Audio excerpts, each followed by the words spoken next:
Boa noite. Que a paz de Deus, a paz do Cristo e a paz interna possa se instalar em nossos corações nesta noite em que nos reunimos todos aqui numa comunhão de pensamento e sentimentos para bebermos a água viva oferecida por Jesus nas fontes seguras do Evangelho de luz, à luz da doutrina espírita, porque o Espiritismo, no seu tríplice aspecto religioso, filosófico e científico, nos esclarece e consola a todos. E como nos consola, como nos esclarece.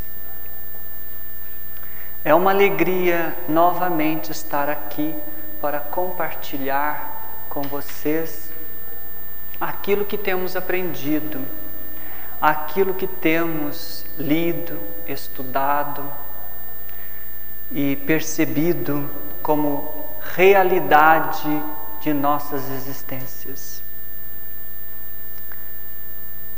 O tema de hoje que vamos falar, que iremos falar em Espírito e Verdade, está no livro O Livro dos Espíritos, no capítulo 3 da Criação, da pergunta 55 a 58. E ainda contaremos com o apoio de Camille Flammarion, um grande astrônomo e espírita francês que viveu na época de Kardec, do seu livro Narrações do Infinito e Urânia.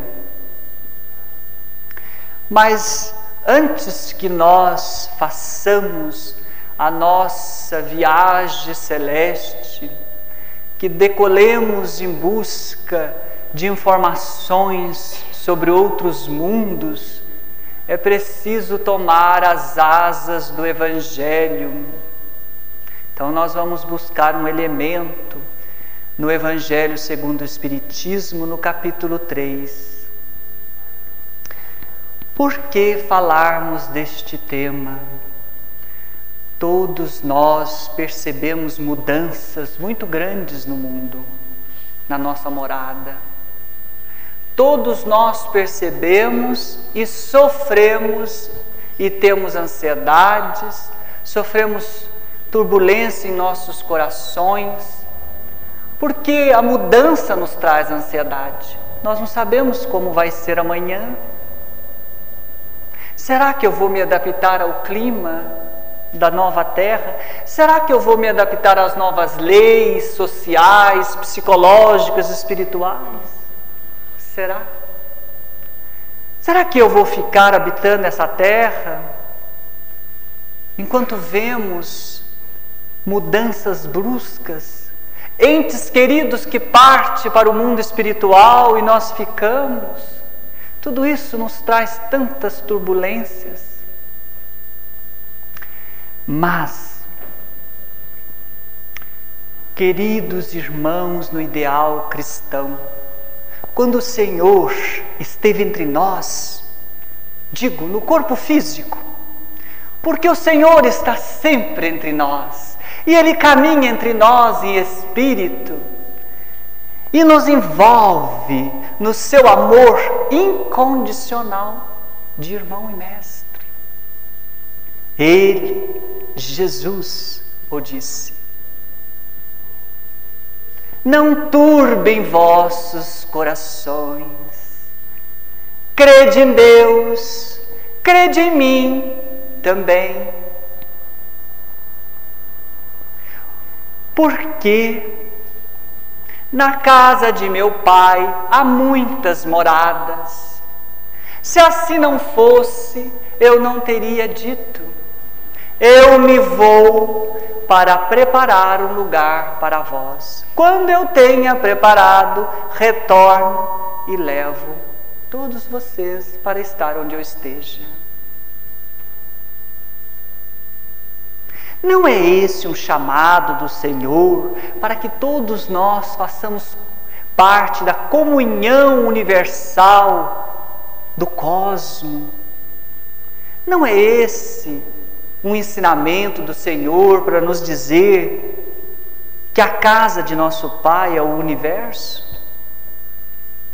Não quis dizer ele que existem muitas moradas, tanto no plano espiritual, como físico, como psicológico, nos estágios evolutivos? É muito amplo esse chamado dele. Há muitas moradas na casa de meu Pai. Mas hoje a proposta não é falar de toda a profundidade filosófica que nos oferece esta única frase do Senhor, mas é falar da pluralidade dos mundos a nível físico, material. Mas para que possamos ir um pouquinho mais avante no que se refere compreender a pluralidade, é necessário que tenhamos algumas noções elementares, porque sem essas noções fica difícil de compreender algumas coisas. Mas que noções são essas? Embora esse esquema que está aqui, ele é um pouquinho tosco, não represente a realidade total e a complexidade da criação divina, mas nos ajuda a começar a ter um parâmetro importante. Deus, há 3 elementos básicos no universo: Deus, Espírito, matéria. Deus é incriado, imaterial, eterno. Ele vem antes de tudo. Ele, como diz a pergunta de número 1 do Livro dos Espíritos, é a inteligência suprema, a causa primária de tudo. Então ele causa tudo. Então ele causa o mundo espiritual com a sua vontade, com a sua inteligência. Há uma inteligência que sustenta o mundo espiritual. E do mundo espiritual, ele sustenta o mundo material. Nós estamos aqui no mundo, nessa camada externa, falando da camada interna. Muitos espíritos estão aqui ouvindo nós falarmos, eles estão na outra camada. É muito complexo às vezes. Ora estamos nesta camada mais grossinha, que é como se fosse uma camada, uma transformação, uma condensação do mundo espiritual. Ora retornamos para o mundo espiritual, que é a pátria verdadeira nossa. Porque esta outra camada que foi criada é a escola bendita, é os mundos que nos ajudam a trabalhar, a progredir. Mas vamos fazer uma brincadeira. Diz o Pentateuco, a Torá, os 5 livros de Moisés, que Deus nos criou, nosso espírito,